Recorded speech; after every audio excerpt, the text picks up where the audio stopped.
Lokal na pamahalaan ng Baganga magbibigay suporta sa mga magsasaka at mangingisda na sinalanta ng Bagyong Pablo. Ang detalye mula kay Eddie Arellano ng PTV Davao. Tiniyak ni Mayor Arthur Munday ng Baganga na ang pamahalang lokal ay katuwang ng mga magsasaka at mangingisda sa kanilang pagbangon mula sa pagkalugmok epekto ng Bagyong Pablo. 2 taon na ang nakalipas. Sinabi ng Mayor dahil sa layuning ito, ang munisipyo ay bumili ng 4 na farm tractors upang ipahiram sasakang nawalan ng kagamitan upang araruhin muli ang kanilang mga sakahan.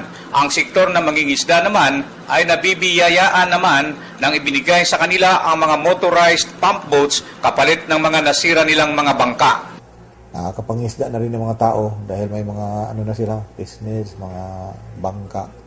Sa kalakalan naman, hinikayat ng Mayor ang lahat ng mga negosyante na mamumuhunan sa bayan dahil marami ang oportunidad dito sa larangan ng negosyo.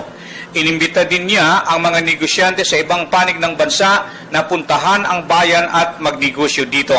Palm oil, tuna at rubber ang ilan sa mga potensyal na magiging produkto dito.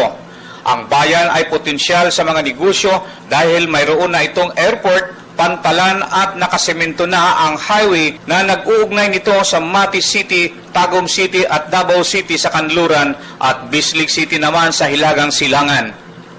Noon na nga talaga ngayon, yung dati kasi ilang linggo yan, ilang buwan na hindi nadadaanan. Then, nung nadaanan na yung mga light, hindi dumaan.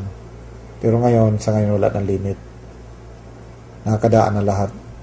Sagana naman ang bayan sa mga tourist attractions kagaya ng natural-born mangroves, hot spring, white sand beaches, ng mga kuweba.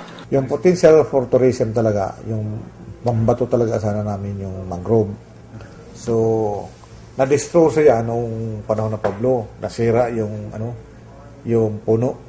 Pero ngayon, nag-unti-unti nag-sprout yung mga branches nila. Ang Baganga ay isa sa mga bayan na mapasama sa programa ni Governor Corazon Malaniaon na Gateway to the Pacific dahil nakaharap ito sa Pacific Ocean.